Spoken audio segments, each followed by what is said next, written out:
Bonsoir, ça dépendra toujours de l'émission bi fan la leen di fekk ak nan ngeen di koy seetaanee ak ni ngeen toogee. Asalaamaaleykum, MATV vous salue et rénove ses salutations. Mais avant tout, j'aimerais bien vous souhaiter un Happy New Year à toutes et à tous et à tous nos amis internautes de MATV. Je dirais même nos fidèles internautes qui sont toujours là à nous accompagner, à nous écouter et à nous motiver par les commentaires et par les partages. Gis nañ lépp et on vous remercie et on vous dit que cette année soit une année de réussite, de bonheur, n'est-ce pas, de partage comme on le dit et beaucoup d'amour et surtout de santé. Bon, su ma génnee ci loolu nag à part nuyu naa sama mbokk internet dañuy nuyu suñu yaay yeeg suñu parents yi suñu maman yi mooy ñi nga xam ne ñoo ñuy accompagner di ñu jàppale di ñu motiver à chaque fois. Je suis avec vous encore sur Son et Couleur. Comme j'ai l'habitude de le dire, du ma bàyyi di ko wax. Son et Couleur, c'est les tendances. Ça intègre tout ce qui est culture, tout ce qui est activité culturelle. Maanaam lépp luy art rek, c'est Son et Couleur. Donc on inclut toutes les couleurs et toutes les formes de musique, toutes les formes de réalité dans le monde artistique, dans le monde de l'art en fait.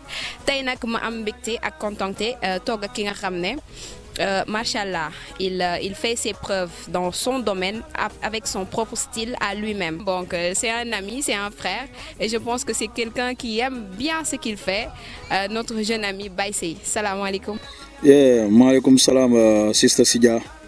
Waaw maa ngi ndokkeel ñëpp waaw internetu MATV surtout et di saluer tout le personnel de cette chaîne de télé, tu vois ce que cela veut dire. Di big up ñëpp et je dirais à tout un chacun bonne heureuse année, surtout à tous les internautes qui vous suivent dans les réseaux sociaux. Et du coup je me nomme Baye Seye, artiste musicien, auteur compositeur et artiste sénégalais. Voilà, ex-membre du Divers Daraji de Kolda et ex-membre du Oulaba aussi. Yeah, big up. Merci beaucoup. Comme vous l'avez vu, c'est Baye Seye, c'est un frère, c'est un ami qui évolue dans le monde du reggae. Et comme tout à l'heure, je lui ai dit, c'est le big artiste du monde du reggae. Hein? Mais on voudrait savoir, tout à l'heure, tu as dit que tu étais ex-membre de certains groupes. Tantôt, tu en as cité 2. Pourquoi ex? Pourquoi tu t'es génn foofu noonu? Waaw, bu ma nee ex-membre du Divers de Kolda. Waaw, groupe hip-hop la woon Fat, you know. ñu def ci benn 95-16 après ñu jóge fa dem ci reggae bi vite fait là parce que le groupe s'appelait Divers, on faisait du reggae, les gens nous disaient Divers Daraji de Kolda et on a eu à prester avec le Daraji d'ailleurs lors des journées culturelles de Sédhiou. On s'est même connus à l'époque.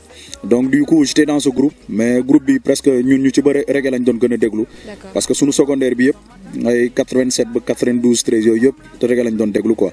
Donc à un certain moment c'était trop facile pour ñu virer dem ci reggae bi.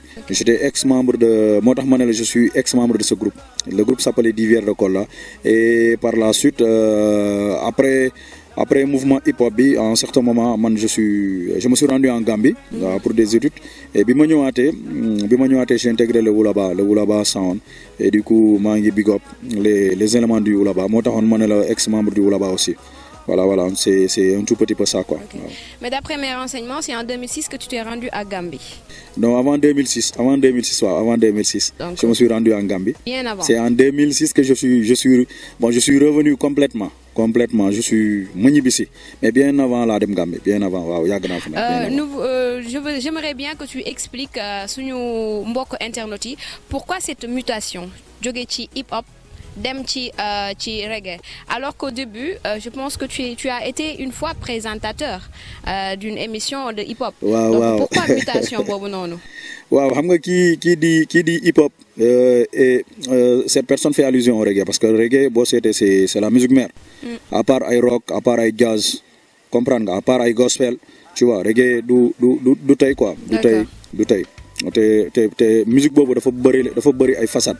Donc du coup boo seetee yenn hip-hopeurs yu bëri sax reggae la ñuy gën a déglu quoi comprendre nga donc reggae du tey la existé à l'époque aux États-Unis même boo seetee les labels yu ci gën a gën ay labelu production reggae la woon c'était des Jamaïcains yu quitté woon Jamaïque ñu dem ils se sont installés aux États-Unis tu vois donc boo gisee ñu quitté hip hop dem ci reggae on avait plus de facilité dans la musique reggae amoon nañ facilité ci hip hop mais bon moi je ne faisais pas du rap bon ci hip hop groupe hip hop laa nekkoon mais samay copains ñoo doon rap man dama doon def partie soul bi.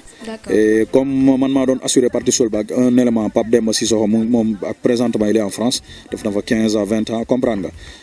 moom moo ñu gënoon faciliter la tâche pour ñu embrasser reggae bi te moom lañ gën a déglu sunu secondaire reggae lañ doon gën a déglu musique sud-africaine un certain Johnny Clegg ak musique gospel donc à l'époque reggae lañ doon gën a déglu bi ñuy nekk au lycée déjà en 87 y avait l'existence de Cocody Champion y avait Admiralty Pen y avait Sanchez y avait ay ñoom Ganet Sil ñun ñooñu lañ doon déglu. voilà un tout petit peu ça quoi vers les années 91 92 ba 15 yooyu ñooñu lañ doon gën a déglu te loolu moo ñu gën a influencé. voilà et puis comme à l'école on s'intéressait beaucoup à l'anglais loolu moo ñu gënoon permettre aussi ñu dem en Gambie. Voilà, c'était pour juste apprendre à un certain moment quoi. D'accord. Voilà.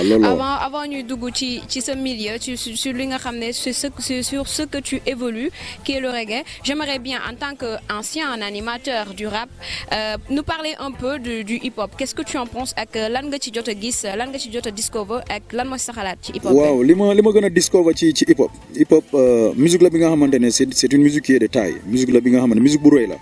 boobu ba léegi mu ngi place am mu ngi conserver place am xanaa day yëg rek day yëg te hip hop xam nga moom it dafa bëri ay facettes mooy ni ki dans le hip hop da nga ciy mën a créer yeneen façon musique bi ngay mën a boole ak hip hop bi mu gën a jaay mu gën la yóbbu ci kanam boo seetee léegi africain yi ci domaine boobu lañ nekk ci contexte boobu lañ nekk sax hip hop c'est une musique de taille du musique bu ndaw te musique boobu boo seetee dafa gën a dooleel sénégalais c'est-à-dire musique boobu am na lu bëri li mu def ci yenn changement yi pratiquement même au Sénégal tous les pays africains hip hop am na li mu apporté combat hip hop yi bokk nañ ci combat yi gën a farouche un peu partout en Afrique donc hip hop du musique bu ndaw c'est une musique qui a beaucoup vendu certains musiciens te ba léegi boo seetee musique boobu mu ngi gën a dem gën a bëri ay façades gën a bëri ay créativité donc les hip hopeurs ce ne sont pas duñu ay nit yu ndaw quoi tu vois je veux dire c'est des intellectuels c'est des gens qui sont bourrés de projets en quelque sorte moi j'ai été animateur de hip hop donc xam naa quoi hip hop moom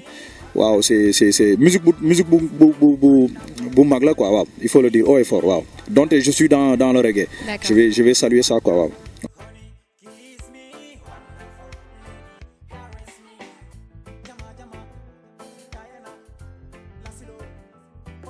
Voilà, un tout petit peu. J'étais juste confronté à un problème de temps. Parce que dama confronté à un problème de temps, à un certain moment, bon, comme j'étais à la radio, ma doon def business aussi. Voilà, moi j'étais commerçant, mais j'avais un problème de temps. Moo taxoon après j'ai cédé à la radio. ma ñëw entreprendre commerce. À un certain moment, le temps me l'a pas permis ma demaat ci sama musique bi. ma demaat ci sama musique bi quoi parce que ma xam ne musique xëy na peut-être li ma fay mën a am non mënuma ko taxañ ci beneen domaine comprendre nga. moo tax ma ñëwaat ci sama musique bi quoi parce que ma xam ne lii la ma yàlla wërsëgal. Yeah. Maintenant, je pense qu'on a bien parlé du début. Je pense que vous avez bien compris Baye Seye sur quoi il évolue et sur quoi, n'est-ce pas, il demeure sa musique qui est le reggae. Je vous demanderai, vous, nos amis internautes, de commenter et de dire ce que vous pensez, s'il vous plaît. Et s'il vous plaît, abonnez-vous et partagez toujours. Ma TV sera à votre compagnie chaque fois sur son écouleur. Ñu ñëwaat ci li nga xam ne mooy sa musique qui est le reggae. Qu'est-ce qui t'a lan moo la gën a motivé pour nga def musique boobu noonu qu'est-ce qui t'a en fait lan moo la acharné ci musique boobu qu'est-ce qui t'a attiré en fait. waaw li ma gën a attiré pour ma def musique boobu c'est par rapport à ses qualités sonores par rapport ak message bi parce que dama doon gis ne bu may déglu yenn musiciens comme ay ñoom Ganet Sil ay ñoom Cocody li ñuy woy ci Afrique dafa bëri li ñu doon woy ci Afrique dafa bëri li ñu doon woy ci Mama Africa dafa bëri ay African Child comprendre nga ma gis ne lii daal musique la bi nga xamante ne non seulement sonorité am benn la quoi vraiment rythme yi surtout le rythme benn la quoi et puis c'est une musique qui est bourrée de messages man loolu ma gën a motivé quoi ci musique boobu. voilà ma dem ci quoi et je savais que la musique là du musique bu mag bi muy existé ak léegi bi temps ñoom Bob Marley ñoom Jacob Miller la du tey yàgg na ba ci ñoom Cocody ñëw jël relève ñu dem bàyyi ko ay ñoom Sis la nekk ci yeneen musiciens juddu ci ainsi de suite ba tey ñu nekk ci siècle bi donc musique la bi nga xamante ne boo xoolee parcours am bi nga xam ne amul li nga xam ne dafa faux quoi voilà tout est réalité tout est véridique et puis concept kii la spiritualité la quoi mais musique la bi nga xam ne dafa yàgg mais qu'on se dise la vérité c'est musique la bi nga xam ne aussi évolué wul benn évolution boobu noonu malgré que ancien na trop en plus il a tellement de valeur que est-ce que gars yi xam nañ importance su valeur am. xam nañ ko bu baax a baax. xam nañ ko bu baax a baax mais tu penses pas que musique bi ak hip hop bi est-ce que du hip hop bi léegi moo gën a commercialisé wu sax que reggae bi. waaw reggae bi reggae bi commercialisé wu na bu baax a baax y a de grands producteurs de reggae parce que boo xoolee hip hop bi Sénégal. hip hop bi moom lañ gën a médiatiser au Sénégal moom lañ gën a médiatiser au Sénégal mais je parle du Sénégal voilà ah ok il faut le dire haut et fort reggae à un certain moment il n'a pas été médiatisé au Sénégal donc reggae boo seetee ba ci yenn festival yi sax bëriwuñu fii te gars yi amuñu subvention il va falloir gars yi gëstu leen gouvernement bi gëstu leen bu baax a baax parce que am nañ ministère de la culture fii nii comprendre nga donc reggae bi dafa soxla média bu baax a baax parce que reggae souvent quand tu parles du reggae les gens ils font allusion juste à la drogue à l'alcool par-ci par-là du loolu reggae spiritualité la consciousness la comprendre nga vibes la te dëgg rek a fa nekk quoi dëgg rek a fa nekk maintenant voilà celui qui se livre à l'alcool ou bien au chanvre indien loolu je pense que ça n'a rien à voir avec le reggae quoi waaw parce que man mii di wax ak yow j'ai jamais goûté à la cigarette so atuma def Gambie li ma fa I spent more years there I never smoke so me never make it musuma def yooyu donc si quelqu'un me disait que par exemple ñaari yooyu c'est deux choses là qui vont de pair damay naa ni non reggae musique am la à part léegi lii nii li jëm ci yenn affaires yi bokkul ak reggae bokkul ak yenn reggae. mais boo xoolee évolution reggae ak évolution hip hop auparavant. non hip hop li mu évolué au Sénégal reggae évolué wul noonu. mais n'oublie pas aussi que musique bi nit ñi dañuy même bu dee da nga doon évoluer au Sénégal yow da ngay xool ni ngay jaayee sa produit bi à l'extérieur. da ngay xool ni ngay évoluer boo évoluer au Sénégal aussi. musique du Sénégal la yem. Oui, je sais. Musique du Sénégal la yem quoi je m'excuse un tout petit peu quoi mais ok même ceux qui évoluent à 100% dans le hip hop ñu bëri boo xoolee dañuy génn dem jaay seen œuvre yi comprendre nga moo tax internet bi nekk fi. mais ne penses-tu pas que aussi les acteurs qui évoluent sur le milieu du reggae doivent war nañ ko rénover quoi ñu yëkkati ko parce que bu fekkee hip hop bi am na fu mu toll wala mbalax bi am fu mu toll reggae bi aussi war na am fu mu toll ci esprit sénégalais yi. balaa ngay jaay feneen muy jar en fait sa dëkk quoi faudrait que ñun ñu commercialiser ko fii après à l'extérieur ça va parce que bu ngeen demee extérieur aussi vous répondez au nom du Sénégal. gars yi pourtant gars yaa ngi def ñu ngi def ay jéego parce que booy xool. 10 ans yi ci ginnaaw booy xool y a pas mal d'artistes jamaïcains qui sont venus au Sénégal ici boo ci bàyyi xel bu baax a baax parce que man 15 ans ci ginnaaw sax ay 2007 2008 ay ñoom Gypsian fii lañ ma fekk ñoom Gypsian ñëwoon nañ fii lañ ma fekk parce que Tiguen Dia bi mu fi ñëw yàgg na boobu fii la ma fekk boobu j'étais dans le Woulaba ay ñoom Gypsian ñëw nañ fi ay ñoom Morgan ñoom c'est des calibres. D'accord. comprendre nga ak ñeneen ba tout récemment Anthony bi ñëw na fii ay ñoom Blondie dañ fiy ñëw.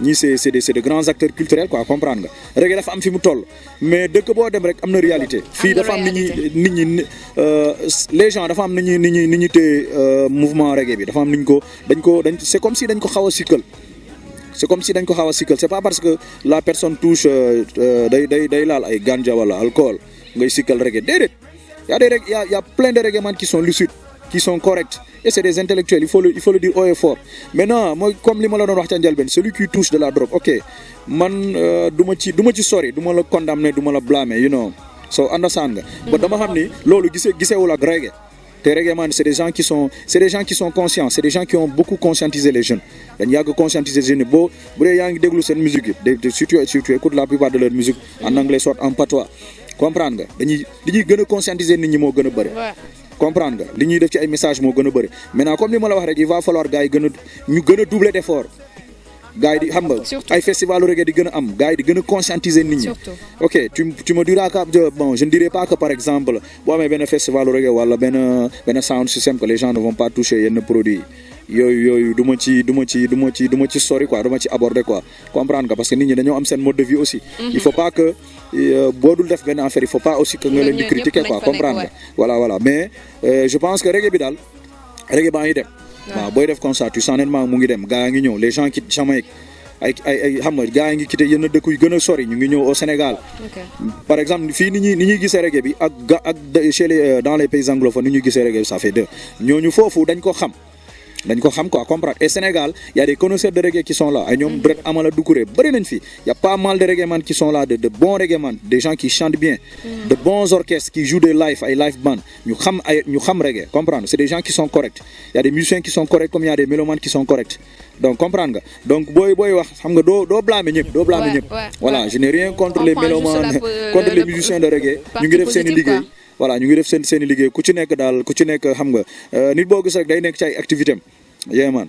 Ok, donc on prend juste la positivité des choses. Reggae ça évolue, mais on aimerait bien que ça évolue plus parce que nous aussi, les communicateurs, ça nous intéresserait d'aborder tous les plans, que ça soit mbalar, reggae et tout.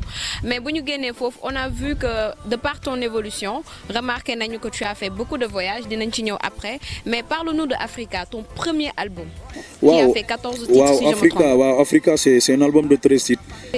L'album il a été produit par un label, Lifa label bi amna ci y a quelqu'un qui était basé au Sénégal mais pratiquement léegi néewuti fi sax Khalifa Dramé bi mooy saluer de passage. Il y a un autre aussi qui était basé en France, c'est un Français René Souma ñoom ñoo def album bi c'est eux qui ont produit l'album Africa en 2008 le 5 avril. Donc c'était un album qui était de taille. L'album a vachement reçu. Voilà, les Sénégalais ont consommé l'album, les Sudus en ont beaucoup acheté, ils en ont beaucoup consommé et puis vente bi gën nañ ci à 100%. Vraiment, ça a été un succès quoi. Ça a été vraiment un succès. Lolo, maa ngi ciy remercier Sénégalais. Je ne dirais même pas les Sudus, mais maa ngi ciy remercier Sénégalais à 100%. Parce que quand tu parles du Sud, tu parles du Sénégal. Et surtout Sénégalais, ils l'ont beaucoup acheté, que ça soit le Sud, que ça soit le Nord.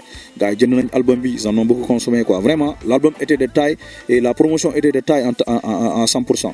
maa ngi ci sant yàlla mais maa ngi ci delloo njukkal sénégalais surtout parce que ñoom ñooy jënd suñu œuvre yi c'est eux qui nous motivent à bosser. Waaw parce que ñun la ak sénégalais du musicien bi kese bu dee yow rek doo dem quoi. Voilà. Loolu moom c'est vrai mais ci album bi tu as eu à faire des festivals ou bien tu t'es engagé à le faire seul. Oui, album bi je l'ai fait avec le label ñoom ñoo produire album bi.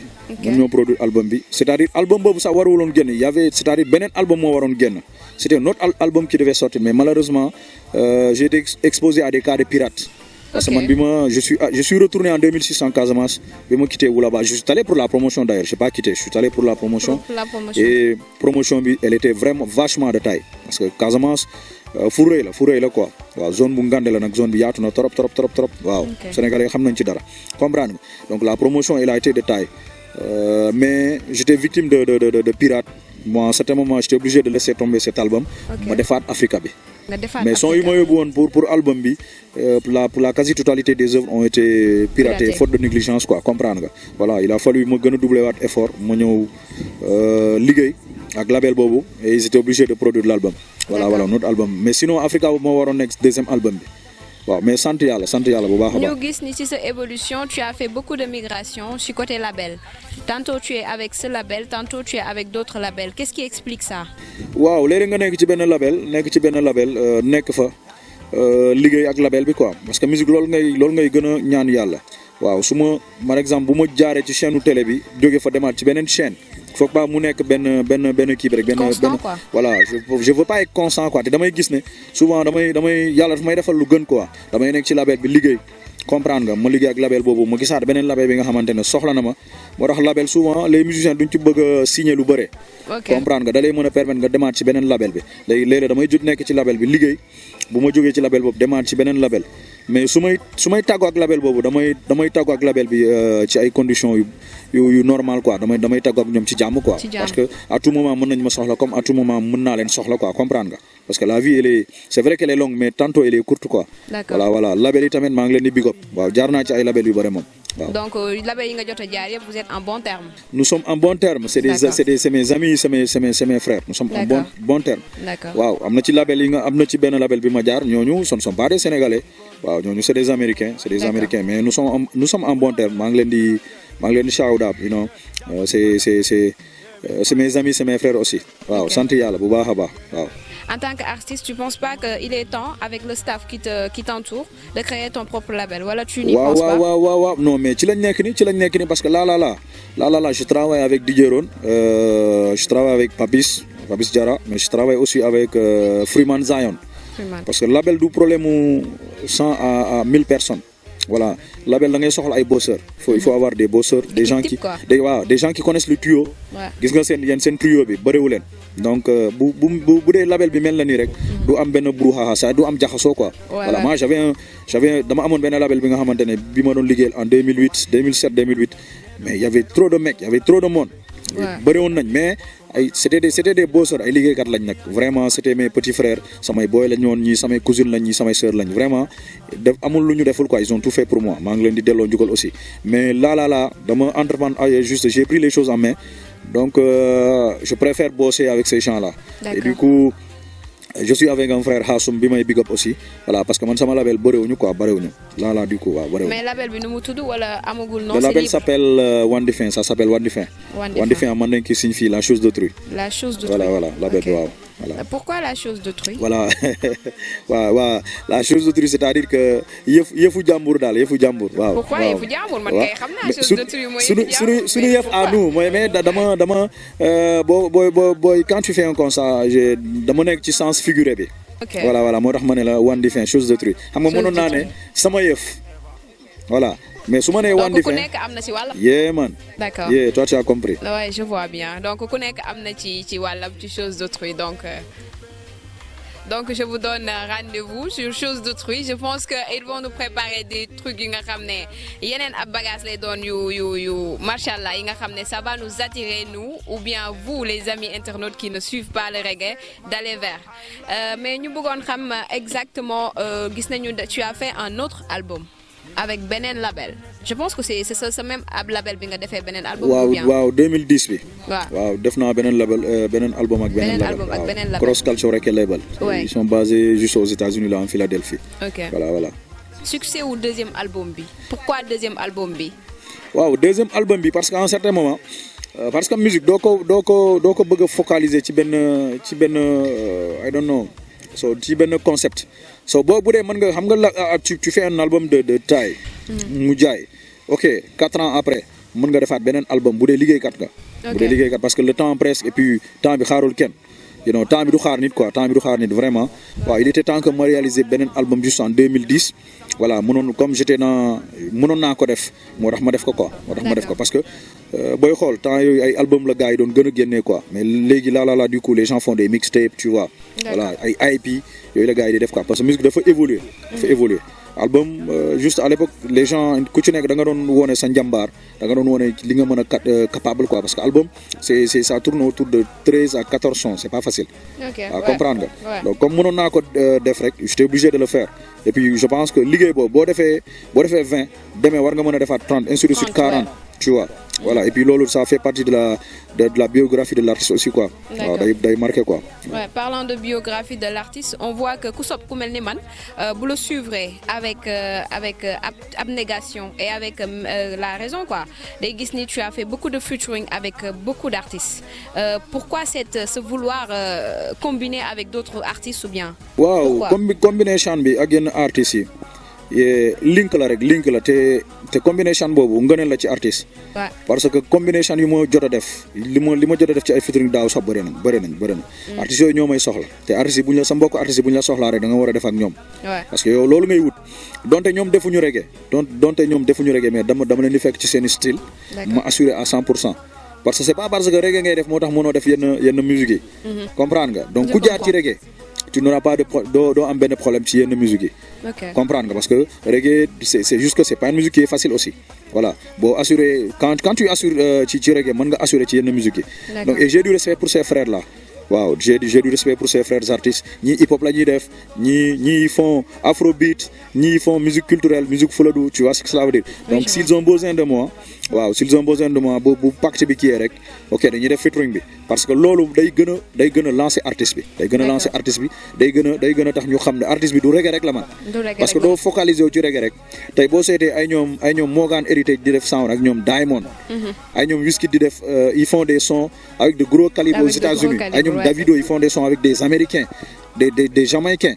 Nigeria ñëpp xam nañ ne qu'ils ont prouvé mais aujourd'hui dañu soxla ay Américains soxla nañ ay Jamaïcains tu vois parce que musique loolu la musique ouverture d'esprit la boo dul def ay featuring c'est parce que à un certain moment da ngay ancré wu ci yow ci sa bopp yow sax da ngay focaliser ci benn domaine te ça c'est pas bien baaxul ci musique Youssou Ndour sax ci boppam day def son ak ñoom G Martins calibre la ainsi de suite ay ñoom Peter Gabriel ay ñoom Fally ainsi de suite tey nga gis na Fally di def sound ak kan l'américain la damay fàtte tuuram sax benn gros calibre de la musique américaine d'origine jamaïcaine Fally def na sound ak moom comprendre ainsi de suite parce que musique loolu rek lañ soxla on a juste besoin de ça pour nga mën a jaay sa bopp pour mën a jaay artiste boobu waaw c'est vice versa quoi. D'accord, il y a pas besoin d'avoir le même style de son prochain pour pouvoir faire un featuring avec lui comme il l'a si bien dit mais balaa ñoo ñëw ci ce projet parce que faudrait que nga expliquer ñu wala boog nga yaatal ñu fii nii nga may ñu ko les futurs projets de Baye Seye dañuy wax ci sa engagement tu es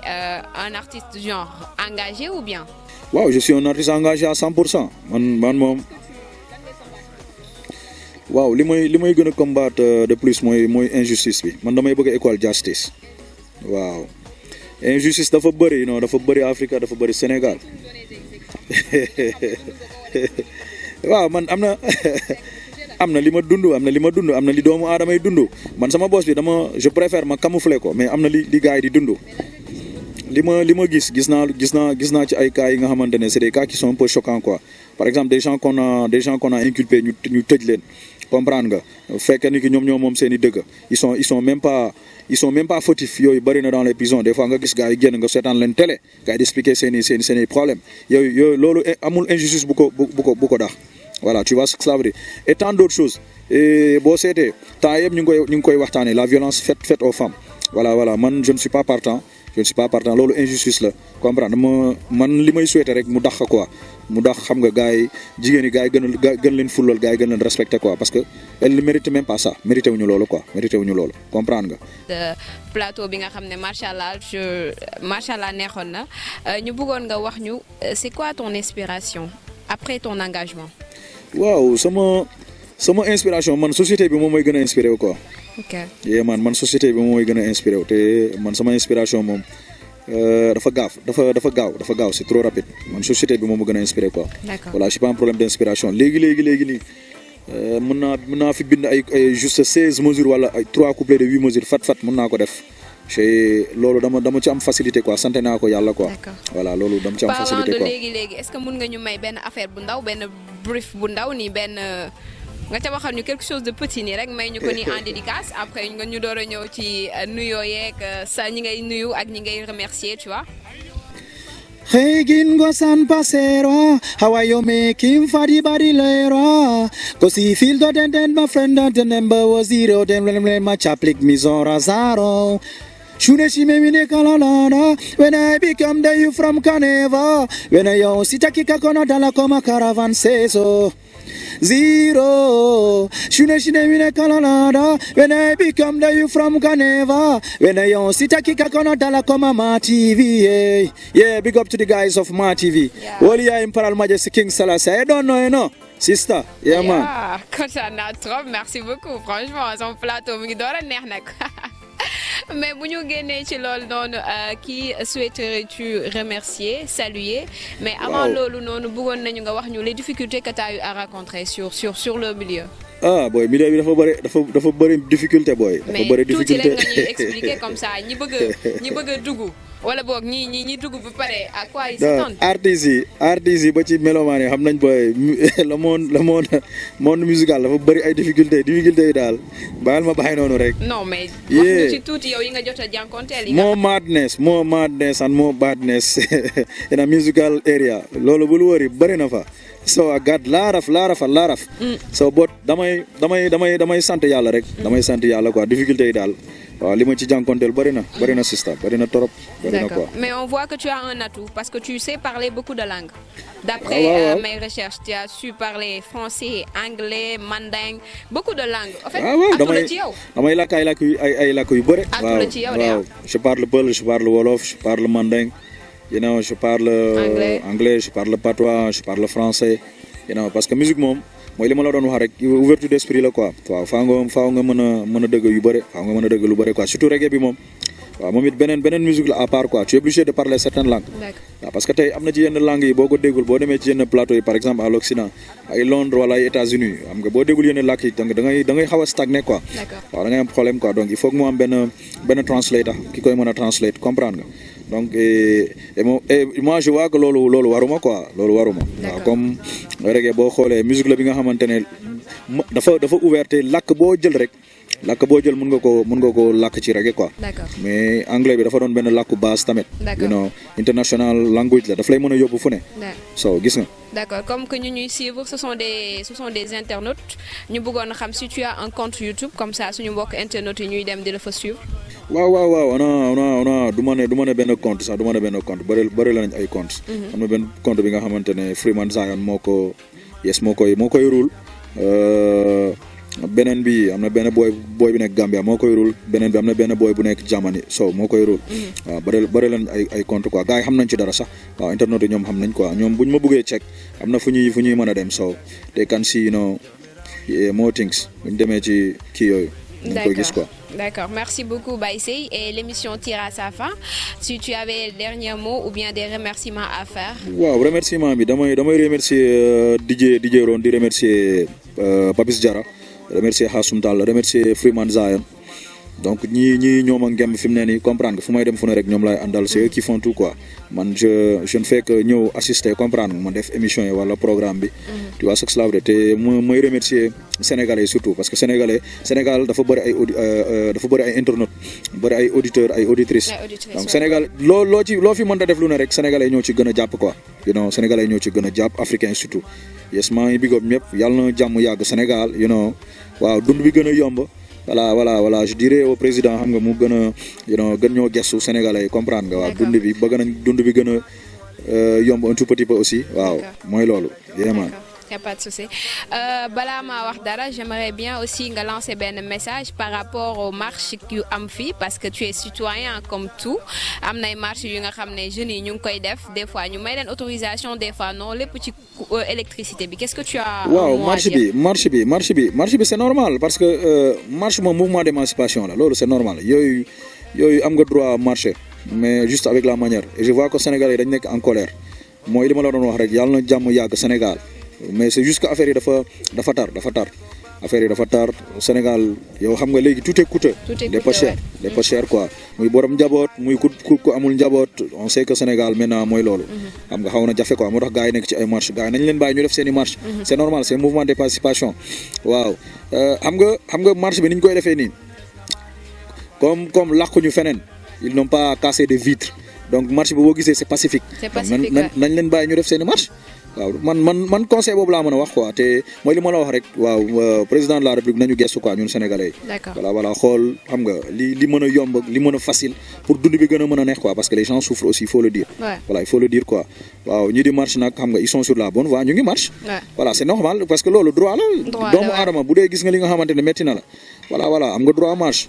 nga droit marche léeg-léeg marche ba nga gis ci xam nga ñu tee ay nit par ci par là xam nga il va falloir que gars yi bàyyi ci xel homme de loi aussi ñoom xam nga à part tenue bi ñoom it c'est des civils nañ gestu c'est des citoyens sénégalais nañ gestu seeni frères yi parce que ñooñu seeni frères lañ faut pas qu'on les brutalise comprendre nga seeni frères lañ seeni njaboot lañ parce que après liggéey bi kër ga ngay dem il va falloir c'est nous dans nous nañ xoolaat loolu quoi ñoom je pense que ñoom ñoo mënoon gën a conscientiser nit ñi voilà des fois nga gis ay marche gars yi encadrer leen xam nga accompagner leen voilà comprendre nit ñi bokkuñu mentalité voilà je parle d'une manière générale mais il va falloir ñoom ñu conscientiser population bi encadrer leen il faut pas que ñu leen di brutaliser parce que c'est des Sénégalais voilà yow mii di brutaliser nit ñi demain tu peux te retrouver en prison pourquoi pas voilà boo fautee parce que ku ci nekk boo defee boo fautee dañ la war a daan dañ la war a teg daan dañ la war a sanctionner donc man je pense que muy borom tenue muy homme de loi muy civil bi ñun ñëpp ay Sénégalais lañ nous sommes des citoyens donc nous marchons pour la même cause yow mi sol tenue yow mi solul tenue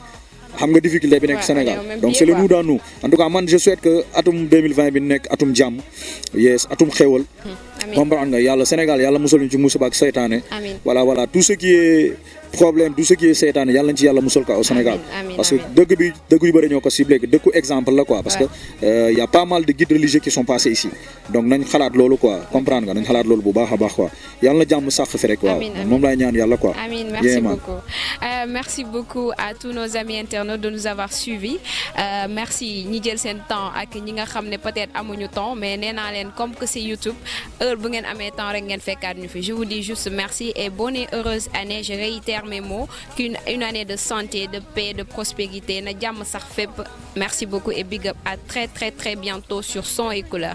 Bye bye. What a man, proud to be black.